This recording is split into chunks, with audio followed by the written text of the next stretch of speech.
Hello, and welcome to the Daring to Succeed podcast. I'm your host, Julianna Jorgen, and today I'm joined again by Stefanos Koutsoumpis, a men's coach with a PhD in physics and a background in corporate leadership and mindfulness. After years of outward success as a scientist and project manager, he knows firsthand what it's like to feel stuck, disconnected, or like something's missing. Today, he helps high-achieving men move beyond burnout and autopilot living to rediscover purpose, presence, and a life that actually feels good. Welcome back to the podcast. Nice being back with you, Julianna. There have been some months since last time. There have been, and I'm so excited to talk about this new direction you're taking with your coaching, because the last time we recorded, you were helping project managers be more efficient. And I was going through your website, and it had these big, bold letters that really hit me when I got to that part, which was, you're successful. Are you happy? And it gives me like shivers every time I think about that question. So let's get right into it and talk about why that's such a profound question for men in their 30s right now. Okay, yeah, nice question. You know, men growing up, it takes some years to build momentum. So around 30 something, you have your job, you maybe have a transition once already, and you get to some success already. And this is the point when a lot of people break out of all the difficulties they were having all the other years. And now for the first time, they can see that, okay, they are getting their money, they're getting the stuff they wanted, they have the success they hoped when they were younger. And suddenly a lot of us found ourselves, just hunting in the air. It's not enough. And you start to question your values, like, okay, why I'm doing this? I I thought that I would enjoy what I'm doing now, but I'm not. So there's something wrong with me. So this is something very common that happens to a lot of people. It happens to men and happens to women as well. But for men, it's a bit more difficult to recognize when they take a path that it's not entirely their own. Yeah, and we talked about this a little bit when we were chatting before we did the actual recording. And I find that it's sometimes a little bit more difficult just with the way that culturally men and women are conditioned to interact and to behave, that it's almost more acceptable and even expected for women to talk to each other when they're struggling, when there's something that feels a little bit off. But we kind of know in common culture with men, you're expected to kind of keep everything internally, not share as much. What's kind of your take on that, and what are you seeing with that with some of the men's groups that you're putting together right now? There is a social expectation for men, to be stoic, to know what they want. And, even if you watch the characters from books and movies, they are those strong-willed people. They don't speak a lot. They always know it all. And, okay, this is not the real world. We are confused. We don't know what is going on. There are issues, and sometimes they can come up as mental issues, and you need a place to share. It's very common, and I get that when I speak to my friends that, okay, things are really, really bad at the work, at the office, at life, and we don't share, or we say, okay, things are tough, but I'm handling, and that's not what is happening. You need to let that develop, so people will hear you out, and you need that to do that for yourself. Yeah, and I find with my male friends as well, sometimes if they do share that there's something difficult, like you said, it'll be like, oh, but it's okay. I'm okay. Or they switch right to like problem solving without exploring that that challenge, like whatever is kind of giving them that question mark in their life. Do you find that as well, or like how have some of these conversations been going with you? Yeah, a friend. I live in Athens. He lives now in Netherlands, and he came up in a group chat we have among some other school friends, and he said, "Okay, guys, I'm out of work now. I'm in burnout." So Mhm. he just made an announcement that, okay, things are fine. My girlfriend is pregnant now, and I'm on burnout. And this is how he shared, which at that time, I felt chillings in my spine, because it was, I know how hard it can be for someone to stop and say, okay, I'm not feeling good enough to do anything now. And he didn't know how to share. It took him a long time. Not to only, he didn't catch it in advance. He couldn't tell in advance that, okay, guys, I'm not doing well for the last 3 years. It's Right. been a big period. He didn't have any clues, actually, until Mm. things happened to him and they were physical. So Right. things had to be physical for him to understand that there are some emotions that won't let him keep with his life, actually. It's sudden, it's very saddening if you think about it. Yeah, and I feel like there's some cultures that feeling those emotions, especially with something like work, is not necessarily allowed, and then you add that layer of masculinity on top, and it's even more so, right? Where maybe in your personal life you're allowed to feel happy emotions and share those, but um I I don't know, it's just so hard because we spend so much time in our careers building towards, like you said, all these goals of success, and then we reach them, and like you mentioned, whether you're a man or a woman, there's oftentimes a point where you reach those goals and there's still something missing. Yeah, yeah. Men are very, very goal oriented. So this is something that's good about men. It's a healthy part of men. Uh, and when you're young, you're taught that, okay, your goal is to grow up, to make a career, to be important. And no one is telling you that your goal as a man is to be happy as a person. Maybe you need to be a good father, but not a happy father. Maybe you need to be, wealthy, but you don't have to be feeling good about yourself. No one told you that this should be a part of the equation you have to solve for your life. So we never take this as something important in what we do, in the decisions we take. And Mhm. we might think that, no, my work life is something separate from how I feel. But no, no, it's a whole system. And as you said, we're spending so much time at work that we should enjoy it.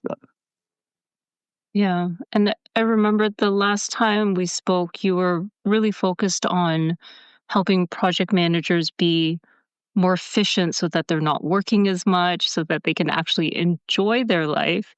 Kind of what made you, or what was the moment that you realized that you needed to kind of shift off of that into what you're doing now? Mhm. I still have some part of my work in corporate, and I Yeah. still speak with people from the corporate. What I think that was missing there when I was speaking, in a corporate environment, it was very hard to give the message that, okay, uh, your lives are important. Mm. When you are gone, what you are leaving behind, some part of that should be, you being happy. And people were very reluctant to hear it in a work environment. Maybe they didn't believe it. Maybe, someone from HR called me and told me to say some nice things. They don't believe that what they're hearing, but they are more open to listen to that message on their private time. So it was easier to address what I believe is more important for the people during their leisure. And, people will come to a podcast that I do or to some videos that I do in their free time. So it's easier, you cast them off the hook. So Yeah, it's so interesting because some of the work I'm doing now is kind of around trying to figure out why is it that even though we're spending so much time at work, even though some of us even have identities that are strongly tied to our work, our careers, our professional life, that somehow the even the idea of being happy at work is just not allowed. Um, but now that you've shifted things more to um, having these conversations in their personal life, do you find that work comes back into the conversation when you're talking to your clients about finding happiness and being happier in their lives in general? work is always a big part of the conversation because most of us need the work to to stay alive, and we also have things to offer. And Mhm. people, what I find is that people are not lazy. People want to do things, but there's a lot of friction when we're doing things that we don't enjoy. So if you are stuck in a career or in a role that you don't enjoy, you might there's this new trend word that people are passively Uh, stop working, I think it was called quiet quitting quite for a while. quitting. Yeah. Exactly. So I've seen a lot of people who do that. So always the work that we're doing and our career is a big part of the discussion. Uh, Something very sad is that a lot of people who feel very frustrated when they are at the top of their stress, they might say things like, okay, I will give up. I'll go to a Greek island and be a bartender. I give up and get some sips and, I'll become a shepherd. A shepherd. Um, and what I'm telling to people is that, okay, before you do that, let's reconsider a bit. You started the career. Apparently, there were some parts of that you liked when you started. Okay, let's go back, see what is going on there, and fix your day, because I don't believe that 100% of the work life of someone is bad, but maybe there are some parts that stuck out and they're really the nails in their skin. Yeah, and I mean, that's oftentimes the default is, "Oh, I'm so unhappy. I'll just leave this one big part of my life." I think it's why lotteries are always still so popular because people dream of having all this money and not needing to work, but um, quitting our job is not always an option for everyone. I know that's odd coming from me because I did leave corporate, but I think my situation's not very normal. But for most people who, whether they're not ready to quit or they're just kind of saying that to daydream, are there any tools or resources that you have for them who they're unhappy with their career or some part of their life, and quitting is either not an option or they know it's the wrong option? Yeah. You know, I was trying to think of some quick ways, the first aids that someone could Mm. have when he doesn't feel that happy or when he feels like he has to quit now. And what I ended up doing, I created a small guide with 5 tools that someone can use to change his day now. And they are focused a lot on habits and on the way we think, because a big part of what make us struggle and what is making us stressed is the way that we either uh, the way we build the agenda in our day, or the way our perspectives in things. And there are some minor tweaks we can really go and do there, and they will give us some space in order to think the bigger picture. Mm. Maybe the correct solution for someone will be okay to switch careers, but you don't want to do this in a rush. You want to take some time and really think, because if you do it in a rush, it's like playing the lottery. Maybe in a couple of years you'll have to go through that again. Yeah, and the way you're talking about it, it does seem like the work you're doing is consistent with like the last time we talked. And to me, I see this as almost like the next evolution of what you're trying to do with your clients and helping them with the happiness, where it started with that focus of, okay, and this is very like project management of you to diagnose the problem and be like, okay, well, seems like one of the big challenges is the way we structure the day, the way we think about life in general. Um, and you're still using those same tools, it sounds like, with your clients. It's just that the conversation is a little bit different about the purpose, where it's less about the work and more about life in general, which is so Yeah. beautiful. Mm. Always the discussion comes back to emotions, how you can recognize how you feel, and how to use it as a tool. Mhm. My background is very practical. I was a problem solver. I was doing physics, so this is my approach to everything. uh, we are trying to understand what is going on, and then we're really practical in the solutions. So there are a lot of tools someone can use, and tools are free. Anyone can find any tool online, but in order to find what really bothers you, you need to come into connection with your feelings. Do I like waking up like this? Do I like speaking to that colleague?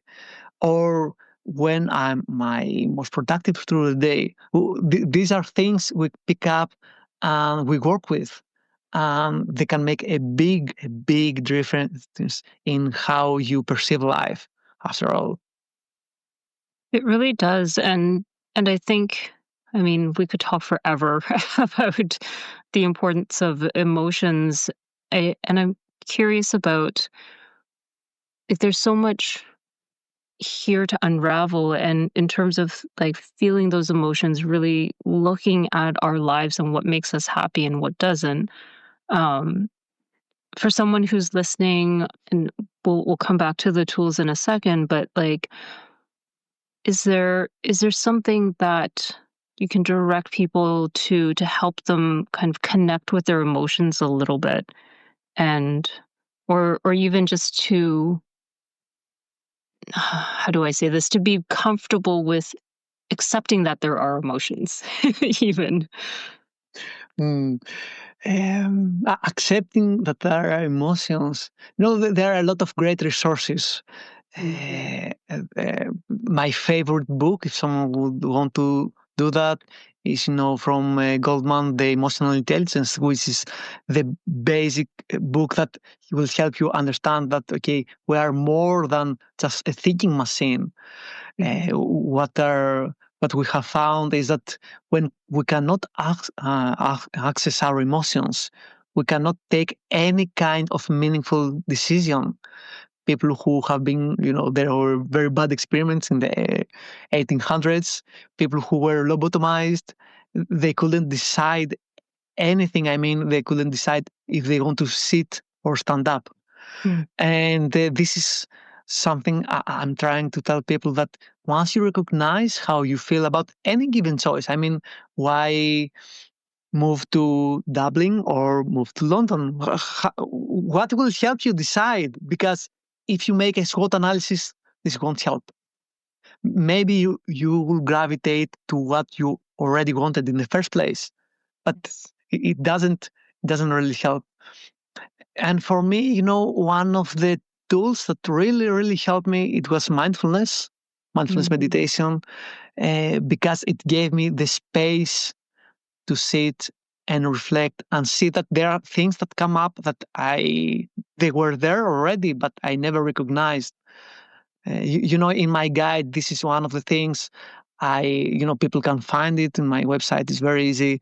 And I have a link in there embedded for a 5-minute meditation where you can just hit play, sit there, and and magic happens. Magic happens actually when you sit in a quiet room and do nothing. Things will come up that you wouldn't expect, and this is part of the reason why we can't do that. We can't sit down in a room for 5 minutes and do nothing. We always have to speak to someone. We have to do something. We have to watch something because the noise in our head and the pressure from emotions and things we want to do or that we can't do, it's so much that we can't handle it. But this is where the beauty of that is, that once you sit with your emotions, once you sit with your demons, then you get to understand them and you get to take some educated decisions for your life. Oh, I got chills while you were talking about that. And I agree with you. It's so hard for us now to sit with ourselves in silence, no screens, no doing things. So I'm really glad you included that meditation in your guide because I think that will really help, especially for people who, like I went through a meditation journey a little while ago, and it was really hard just to sit there. But I found guided meditations were a little bit more helpful because it helped kind of focus the silence, if that makes any sense, to Mhm. kind of put something around all of that silence so I wasn't just kind of there. Because for me at least, it's really hard to sit still, even though I don't necessarily need to have noise and conversation all the time. It's still, I think, because of the way the world is right now, we're so bombarded with things and do things and watch this and listen to this and read this that it can be hard really at the beginning to just sit there and be mindful. Yeah. the- but there's the joy of that once you learn how to do it, you can incorporate it in what you do. Mm. Uh, so when you write an email or when you speak to a person, you want to be focused there. You don't want your mind to wander in your shopping list or in your next discussion. And you help people with leadership. Uh, when there's a leader and he's speaking to his team, he wants his ears to be wide open to take even the slightest nuances in their voices and their looks. You have to be present to see those things, and you have to be present in order to move people. Yeah, absolutely. I think that that mindfulness, that total complete presence in the moment is definitely something that we all need to work towards a little bit more. So as we're kind of wrapping up, for people who are out there listening, and especially for our male listeners who might be curious about how they can work with you or access your resources, um, is there anything that you want them to take away from all of the things we've talked about today? Is there just one thing that you'd love them to walk away from this episode with? Mm. Okay, I'll have some comments, about the men's group that I run. Hmm. I speak to a lot of men lately, and I put them, in group discussions where we can share. And what we have found there is that just the act of speaking your mind and telling what is bothering you is enough to give yourself perspective. You don't need someone else to tell you what to do. Just by saying it aloud to someone is enough. And so people can do that. And if you need some extra accountability, and I know that it can be hard for someone to do it on his own, but if he needs some accountability and he might be uh, helped by having some guidance, then I would be happy to speak with whoever needs that and see if we have something that works out for him especially. Yeah, that's so amazing. And for those people who are ready to reach out to you, where can they find you? I'm on Instagram. My channel is Mindful Life Coach, and my website. These are the two places where I hang out. In my website, you can find also my free guide with 5 ways to be happier today before quitting your job. And some people might really, really need some ideas on that. So Yeah, yeah, that's great. feel free. I'll be sure to include all those links in the show notes so people can find you. Well, thank you so much for coming back on the podcast. It's always lovely speaking with you. Any final thoughts for our listeners before we close off? I have a quote that the ultimate currency is human happiness. So you can take that as part of your values, keep it in your heart. Oh, so beautiful. Well, thank you again. And thanks to our listeners. We hope you found this helpful, and I will see you next time.